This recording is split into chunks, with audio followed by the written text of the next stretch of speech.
महाराष्ट्रात मागील कार्यकाळ संपल्यानंतर तब्बल 3 वर्षांनी महानगरपालिका निवडणुका होणार आहेत।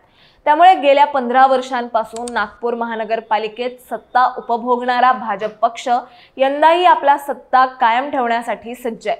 आगामी महानगरपालिका निवडणुकांच्या पार्श्वभूमीवर भाजपने थेट आपली रणनीतीच यावेळी बदलली। होय, एकीकडे नवीन चेहऱ्यांना संधी देण्याचं जाहीर करताना दुसरीकडे पक्षाने आता माजी नगरसेवकांना पुन्हा महत्त्वाच्या जबाबदाऱ्या देण्यास सुरुवात केली आहे। त्यामुळे राजकीय वर्तुळात एकच खळबळ उडाली आहे। त्यामुळे माजी नगरसेवकांचं पुनरागमन आणि पक्षाच्या बदलत्या रणनीतीमागील कारण काय आहेत याबद्दलच आपण सविस्तर जाणून घेऊयात या व्हिडिओच्या माध्यमातून। त्याआधी चॅनलवर नवे आला असाल तर इकडे खाली दिसत असलेल्या सबस्क्राइब बटनवर तेवढं क्लिक करा आणि महत्त्वाचं म्हणजे व्हिडिओ शेवटपर्यंत नक्की बघा।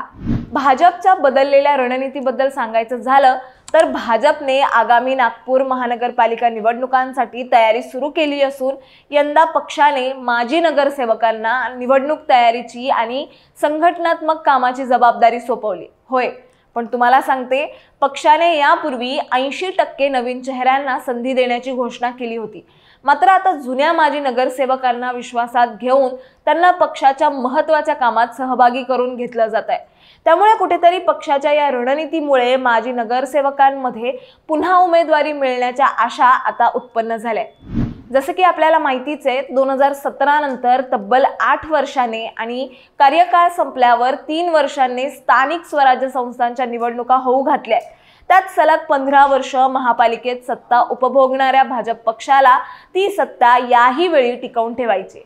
सत्ता काळात जनहिताच्या कामाकडे दुर्लक्ष केल्याने आणि प्रशासकीय राजवटी दरम्यान आजी माजी नगरसेवकांनी लोकांना वाऱ्यावर सोडल्याने जनतेत कमालीचा संताप आहे असं दिसतंय। त्याचाच फटका निवडणुकीत आपल्याला बसून शकतो हे गृहीत धरून भाजप पक्षाने 80% नवीन चेहऱ्यांना संधी देण्याचं सुतोवाच केलं होतं आणि या माध्यमातून पक्षातील दुसऱ्या फळीला कामाला देखील लावलं होतं। परंतु याचा परिणाम असा झाला की पक्षातील ज्येष्ठ आणि अनुभवी माजी नगरसेवकांमध्ये नाराजी पसरली। काहींनी तर पक्षाच्या कार्यक्रमांपासून अंतर राखलं तर काहींनी इतर पक्षांशी संपर्क साधायला सुरुवात केली। एवढाच नाही तर काही नेत्यांनी पक्षाने तिकीट दिलं नाही तर इतर पक्षाकडून किंवा अपक्ष म्हणून निवडणूक लढवण्याची तयारी दर्शवली। त्यासाठी जुळवाजुळव सुरू केली होती। हे पाहून पक्षाला बंडखोरीचा धोका जाणवला। त्यामुळे प्रत्येक जागा महत्त्वाची समजणाऱ्या भाजपने सावधगिरीची भूमिका घेणं सुरू केलं। याच पार्श्वभूमीवर भाजपने आपली रणनीती बदलली। आता पक्षाने माजी नगरसेवकांना पुन्हा विश्वासात घेतलंय। निवडणूक तयारीची जबाबदारी त्यांच्यावर सोपवली जाते। इतकंच नव्हे तर पक्षाच्या संघटनात्मक कामातही त्यांना महत्त्वाचं स्थान दिलं जात आहे। यामुळे माजी नगरसेवकांमध्ये पुन्हा उमेदवारी मिळण्याच्या आशा जाग्या झाल्या। तुम्हाला माहित असावं म्हणून सांगते, नागपूर महापालिकेची निवडणूक भाजपसाठी अत्यंत प्रतिष्ठेचा विषय आहे। मुख्यमंत्री देवेंद्र फडणवीस, केंद्रीय मंत्री नितीन गडकरी, त्याचबरोबर महसूल मंत्री चंद्रशेखर बावनकुळे यांचं नागपूर हे गृह शहर असल्याने भाजप या ठिकाणी कुठलाही धोका पत्करायला तयार नाहीये। कुठल्याही परिस्थितीत महापालिकेवर चौथ्यांदा झेंडा फडकवायचाच असा निश्चय पक्षाने केला। 2017च्या निवडणुकीचं सांगायचं झालं तर त्यावेळी भाजपला 151 पैकी 102 जागा मिळाल्या होत्या। आता ही संख्या पक्षाला 120 ते 125 पर्यंत न्यायची आहे। यासाठी पक्ष एकसंघ असणं आवश्यक असून निवडणुकीचा अनुभव असणाऱ्या लोकांची गरज आहे। त्यांना दूर सारण्याचा धोका सध्या तरी पक्ष स्वीकारण्याच्या मनस्थितीत नाहीये असं दिसतंय।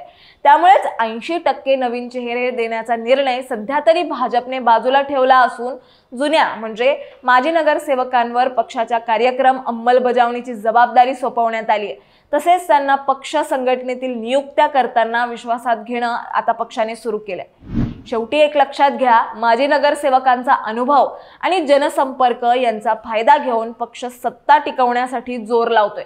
त्यामुळे माजी नगरसेवकांचं पुनरागमन पक्षाला खरंच यश मिळवून देईल का, की जनतेतील नाराजी आणि अंतर्गत गटबाजी पक्षासाठी डोकेदुखी ठरेल असा प्रश्न आता राजकीय वर्तुळात उपस्थित होतोय।